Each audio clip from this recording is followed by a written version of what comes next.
The Square Ball Podcast. Welcome to Propaganda. It's brought to you by Levi Solicitors. There's 10% discount on your legal fees at levisolicitors.co.uk/the square ball. 15% the offer. Time running out on this one. 15% off your legal fees of conveyancing instructions until the end of January 2022. Details on the website. So Propaganda is the show where we find out what's been said about Leeds United in the wake of the most recent game. So it's Newcastle today. Hooray. Dan, Michael and Moscow. And if you are watching this on video, obviously it's on YouTube as well as the audio version, you'll observe that we are doing this distantly today. So here is the studio with me, all lonely. How is it? Are you sad? Does it feel nicer? It feels cleaner. Yeah. I feel less oppressed. I feel less oppressed. Good to get the stink out, I suppose. Right then, we're doing it remotely today just as a COVID precaution, and we don't want to be transmitting diseases to one another. But we're all clean, aren't we? As far as we know. Anyway, into the show, and part one of the show is where we find out what Leeds fans have been saying about Leeds United. We'll do the Newcastle fans in the second half. What was the fan reaction to that shambles at Elland Road then on Saturday? We'll start with Craig Robertson because he said nice things. He said we didn't get anything wrong. Balanced and pragmatic. Listen, help calm me down. We should say that's us, not Leeds United. Well, Leeds United got loads wrong. Well, we did and we didn't, depending on which bit of feedback you're looking at, I suppose. A fair number of people pointing out that we were actually quite good in the first half, just missing a striker. So it's all fine then. We don't need to worry. Nobody needs to be sad about that at the weekend. I think the reaction of sadness, it's fairly typical in the wake of a Leeds defeat, isn't it? But it's never quite as bad as we fear, and when things are good, it's never quite as good as we enjoy, I guess. You see, I've been really, really very miserable about this. I don't know why. Maybe it's because I've been having to watch Newcastle fans trying to find something that's not smug that they've been saying. But yeah, it's really annoyed me. I felt like it was all set up for us to have a really nice, trouble-free break. We didn't have to really stress about transfers. The table was looking good. We were pretty much safe. Whereas as it is, we're just not quite there, are we? But if you went back to January the 1st and thought, right, 3 games, Burnley, West Ham, Newcastle, we get 6 points from 9. We increase the gap from the relegation places from 5 points to 7. It's actually gone to plan from that point of view. The only thing is we beat West Ham and we lost to Newcastle when we expected it to be the other way round. When with hindsight, realising how dumb we can be as Leeds fans sometimes, of course, it was obvious that we would actually beat West Ham and lose to Newcastle, partly because that's Leeds and it's what we do, but then also kind of the play styles that Newcastle were going to be the ones with 9 outfield defenders, and West Ham would be the ones who'd leave the base. So if you rewound a month and said this is what you'll get out of January in terms of points and distance to relegation, this is kind of what we were hoping for. So it's not actually that terrible. It's just ending the month on a defeat to that shower of nonsense it sucks. And I've had people having a go at me here in the feedback for being what I described as philosophical in the wake of this. But it's funny, I got angrier on Sunday about this than I did on Saturday. I think maybe my reaction to it was just a little bit delayed. But I feel quite philosophical about it in that way that you just described, Moscow. It's like, it's one of those Leedsy things to do, isn't it? Is that to beat West Ham, get expectations up, and just not be able to find the back of the net against Newcastle. It is so typically Leeds. And I think as a symptom of what happens with Bielsa's football is every now and then you just get these games where you absolutely muller the opposition for ages, don't score, and then get bitten on the arse in the second half. It just does happen sometimes, doesn't it? And I think overall the direction of travel is fine. It's good. We'll be okay this season. But stuff like that's not fun. But I mean, I'm trying not to let it drag me down too much. To reassure Michael about the difference winning would have made, we still wouldn't have been safe. But we'd have been nearly safe. Nah.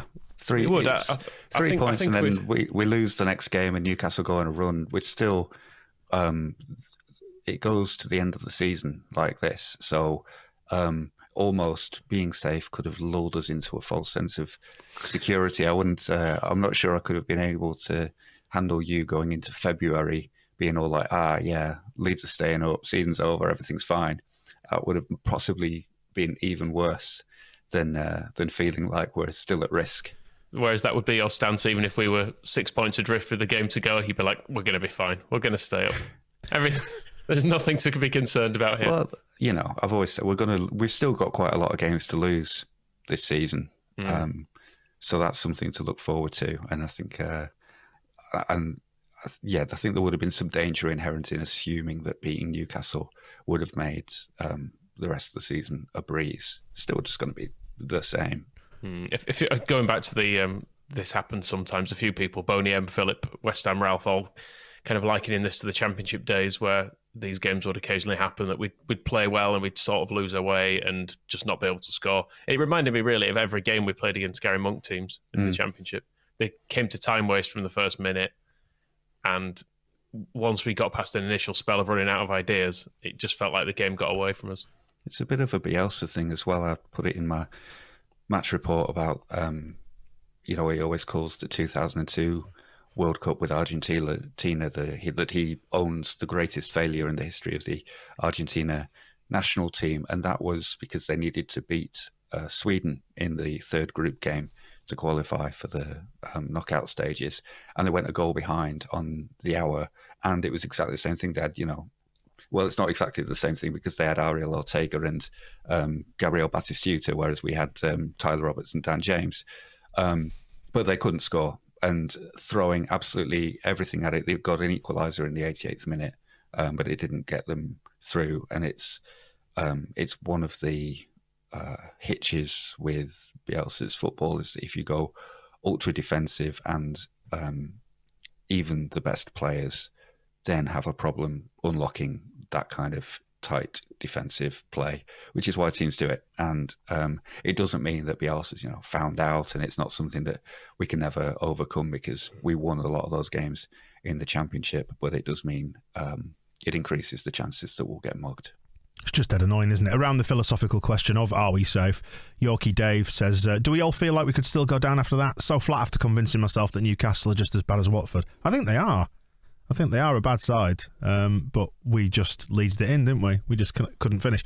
Tyrone's Minge, the interesting name there. It's all relative, boys, and points out, we didn't expect anything from West Ham, and we should have beaten Newcastle. It's just arse about face, the Leeds way. Still on course for a 13th placed finish, which sounds about right, doesn't it? As long as we don't completely collapse now for the final part of the season. I mean, Brentford and Everton are both crap now, aren't they? So that's some other teams that we can fairly realistically look to catch. I guess my opinion hasn't changed all season. Well, I think early on I was maybe a bit more optimistic, but I think once we got a grip of this season, I thought we'll probably just about be all right. It just won't be a huge amount of fun getting there necessarily, and weeks like this just kind of confirm that. We still can go limping up the way to mid-table, and I wouldn't be surprised if we do. I think I said the other week, and I still feel like it, that the teams that are below us now will finish below us. I don't think any of them have got the capability of overtaking us. They can sign all the Chris Woods that they want. They can bring in all the Roy Hodgsons that they like. There's nobody there that's got anything more to give than what they do. And I was saying it on Saturday, and I still feel like it, that if we can beat West Ham, Newcastle can't. But then it just comes down to why they can beat us, which isn't fair. But we are better than all those teams. Norwich against was it Norwich against Watford on Friday night? It was almost unwatchable nonsense. It was bad, wasn't it? And Newcastle, I mean, I've seen some of their fan clips with them saying how brilliantly they played and what a magnificent performance it was. They were not good. They were not good against us. We ended up giving them a goal with lots of stupid ways. Otherwise, they were not a good team, and they won't be a good team. And I'm sure last points will win this season. I think they are possibly getting themselves into they've managed to talk themselves into being in good form of Newcastle fans off the back of this one, just because they've scored it was a lucky goal. We should probably mention the goal. Melia saves that nearly always. and they don't win that game. And in the first half, with the striker, we're probably a goal or two up at half time, and their problems are not over, I think, is the key to that. That they're kind of like, well, we're going into the break now. We've got this form. They did like a nice picture in the dressing room afterwards, didn't they? They were all like, they've done it after both their wins this season. So they so far to show for this season, they have 2 celebratory dressing room photos. It's absolutely pathetic. Just on the team selection angle, I think there's a grain of truth in this, and this is what I was talking about and why I'm philosophical, is like, we're basically all living in Bielsa's world here, aren't we? A willing hamstring donor is the name attached to this particular comment, and just saying, essentially the point is, why not square pegs in square holes rather than the movement of all the pieces, and then taking off our only actual central midfielder when the midfield was already patchwork from the start. I think that's absolutely fair, is that? And, you know, like we said before, like Tyler Roberts is a lightning rod for all the criticism. Sometimes it's deserved, sometimes it's not. You know, he didn't exactly cover himself in glory in that goal, but then again, neither did Llorente, neither did Meslier. It would be nice to have some midfielders. It keeps coming back to that, doesn't it? About moving the pieces around. That maybe if you put Yelder in at left back, Dallas can play in midfield. You know, but then again, do you want to lose Rodrigo? I don't know. And this is it. We just got to kind of sit back and say, well, this is Bielsa. He's not above criticism. He's not above analysis, and it'll end up however it ends up. There is a contribution to that on the back of having watched the under-23s last night against Blackburn. So we're recording Tuesday morning. They lost 4-0. Yelder started at left back for the under-23s and was awful for the first 20 minutes at least as part of a team performance. It was terrible, but he literally could not put a foot right. And that's not to say he's a bad player or anything, because we've seen him play brilliantly in the Premier League. But it kind of, when you talk about why you would rely on Stuart Dallas at left back instead of how old Yelder is, like 18, and he's played a couple of good games. And this is it, a couple of good games from a teenager, and we decide that they're the left back solution for evermore. It's not, development at that age is not always a linear, just a straight upward line. And I think it's the same as to why Bielsa will bring on Tyler Roberts ahead of Gelhardt. He goes for the most experienced player who, in theory, is more reliable and more able to produce a regular sort of style of performance. So it's certainly regular. But we know exactly what to expect. But then, but you do know what to expect, and I suppose to take off the kind of the edge on that, you don't know what to expect from Yelder, for example, at left back. Yeah. He could have another great game. He could have a game like he had against Blackburn, and I think, whereas with Dallas at left back, you know what you're going to get from him, and you also know what you're going to get from Click and Rodrigo in midfield. It might not be perfect, it might not be everything that you want from your midfield, but you know what you're dealing with, and sometimes limiting the number of random elements, the risk chances is a sensible move, and then it doesn't work anyway. It all feeds back into what I was saying though at the weekend on the match ball about like Angus Kinnear's program notes, is that there's sort of a gap, isn't there? I bet in 5 years' time will be absolutely amazing, because all these players will have had the chance to stabilise, come through, and will have probably settled into first team football. But at the minute, there's just sort of this lag, isn't there? There's this sort of latency between the first team and the sort of the ageing bunch of players that we've got that are the core players at the minute, and those coming in to backfill once they go. There's kind of, you've got Lewis Bate, who's, how old is he? 19, something like that, and then you've got Dallas and Click, who are north of 30, the pair of them, and there's kind of nobody really in between to fill that gap, isn't it? You're saying in 5 years' time, Tyler Roberts will be at his peak? Is that what you're saying? Yes, he will be. He'll be about 28 years old. So yeah, he'll be in his. He'll be finessing at that point. But do you know what I mean? Like it's about the transfer policy and why it almost seems ill-advised that Angus said that, when, you know, we're not really utilising the under-23s as first team players for the reasons that Moscow identifies, in that they're not quite ready yet. They're good, but you don't know quite what to expect from them. I think the only one that's maybe crossed that Rubicon now is Gelhardt, and the crowd is kind of sensing it and wants him to be brought on because they feel more like they know what they're going to get, rather than that random under-23 factor. He's a striker as well, is Gelhardt. That's the other thing, that we very clearly don't have one at the moment. And we've seen Gelhardt and we know he's good.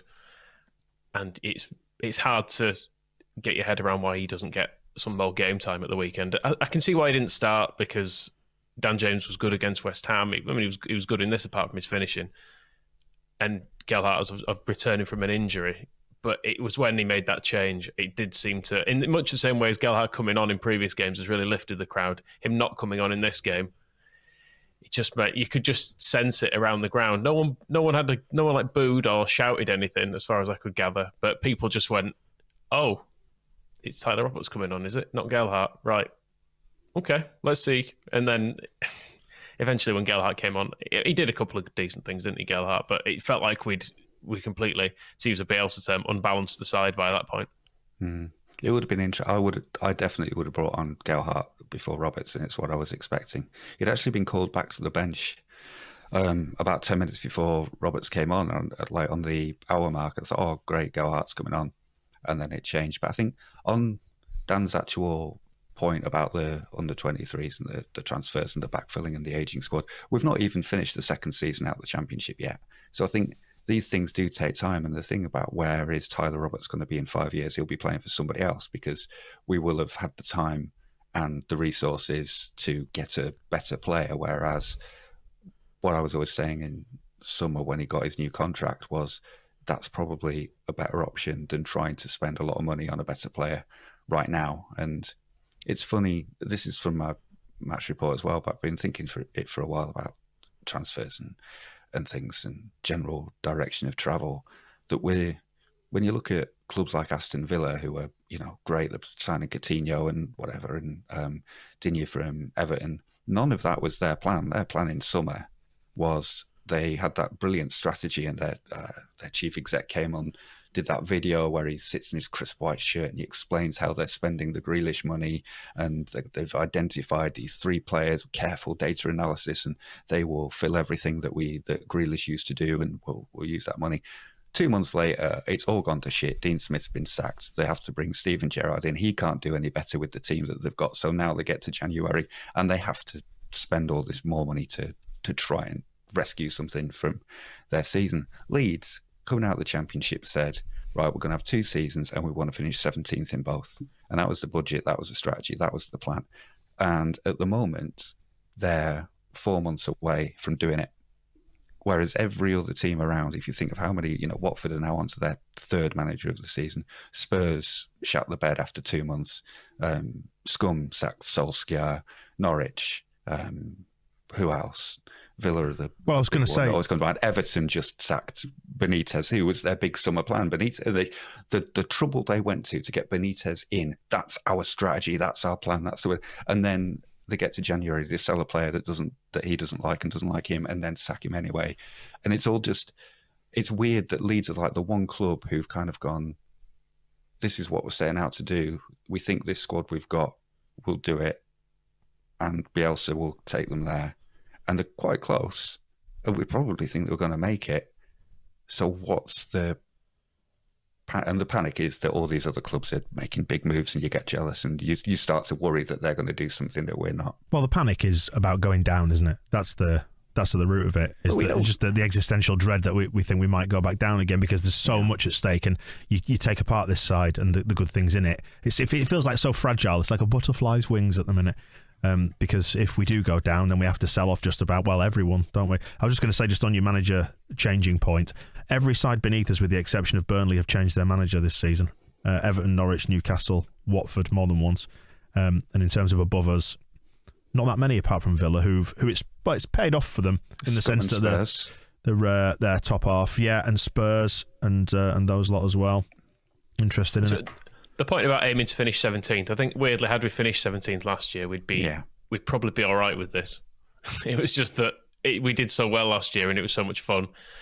And this season's a bit of a drag. To go back to, everyone tries to do things in January, don't they? It's like when West Brom got Big Sam, I think that was before January, wasn't it? But they got Big Sam in, and then he made some signings in January. It's like, he knows what he's doing. Does Big Sam? He'll get up the league. They ended up finish on 25 points or something stupid, didn't they? They were absolutely shit for the rest of the season. Nothing changed.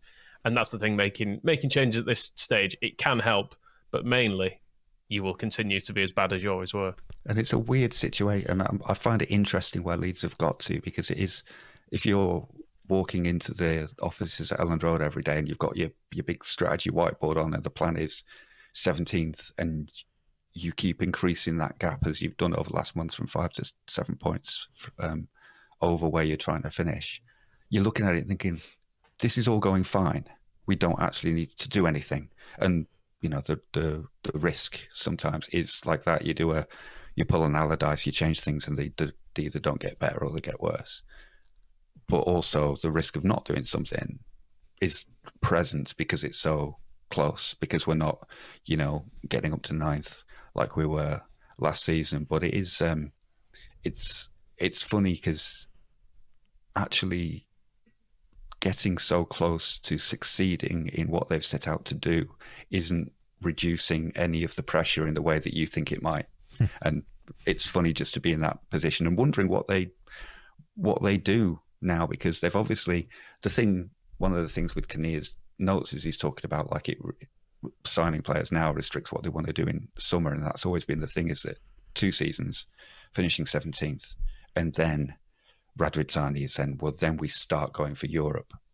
So there's got to be something planned for summer to justify that kind of talking, to make staying up 2 seasons worth it. The ground moves are all supposed to happen. Maybe the 49ers take over. Maybe we start going for a higher standard of player. That's all got to start for that.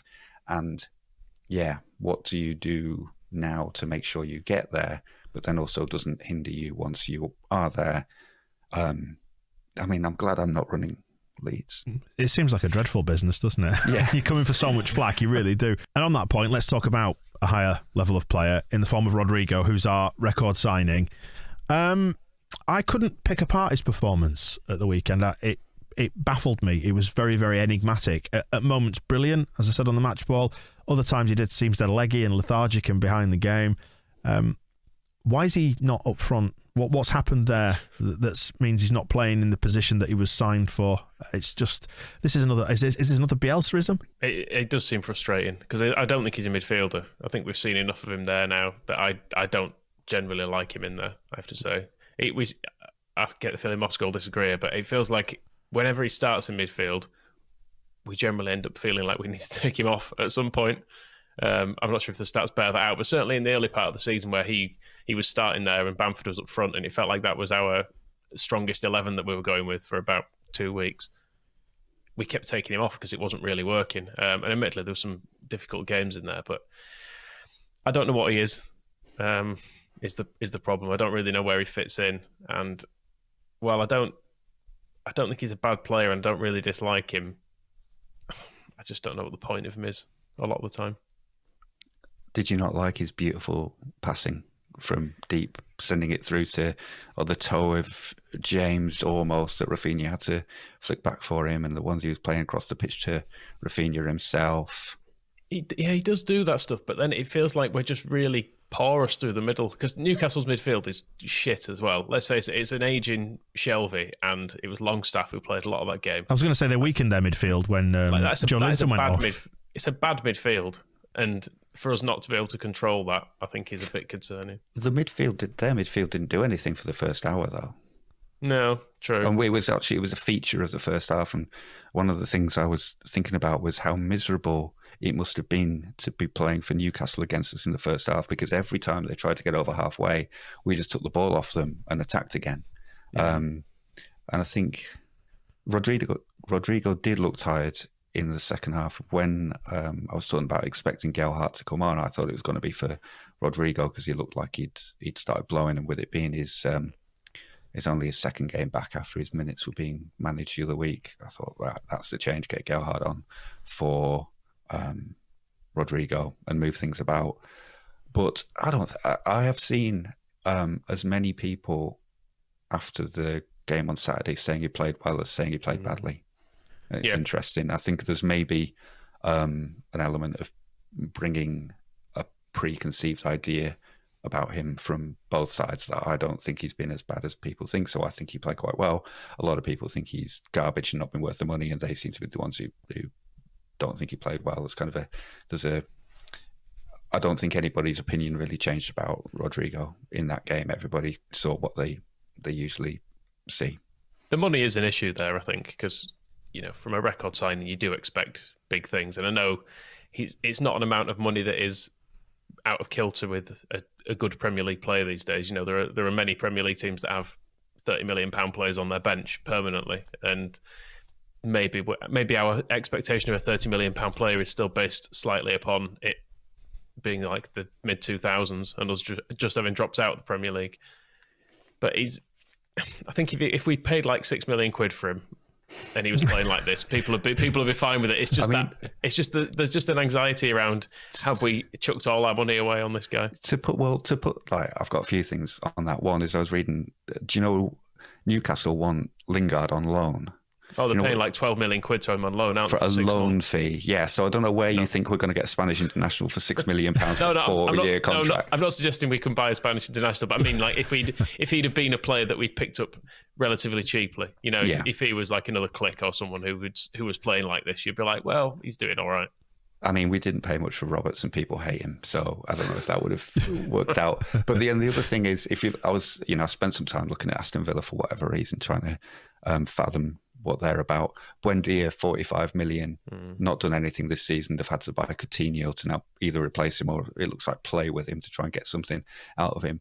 And I think if you look at their signings since promotion, and they came up the year before us and only stayed up because of a goal line camera being turned off or not picking up an obvious goal, their squad is absolutely full of just garbage that they've signed who have for just as much money, if not more, none of whom have lived up to it. And then the last one is that it's a team game, and the targets that I was talking about before, if Rodrigo helps us get to 17th, fine, it's worked from a team perspective. He could have been more exciting along the way. He could have been played better in all the matches, but there's kind of I think about it sometimes when people go through that kind of parlour game of rating Victor Orta's signings as hits or misses, and I think, well, we got promoted, so all of that worked. And if you went through,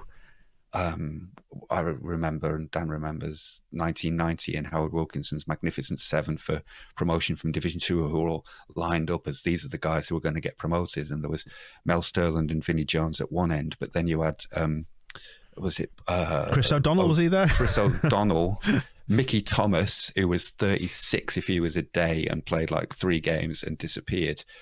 John Hendry had the Helder Costa of his day, played 1 season, contributed a bit, got injured, was decent, but then got sold because Wilkinson didn't sign him. Jim Beglin, who was important in the run-in, but then retired through injury in the next season because he was playing with broken legs already. So, but it didn't matter because those players got Leeds into Division 1.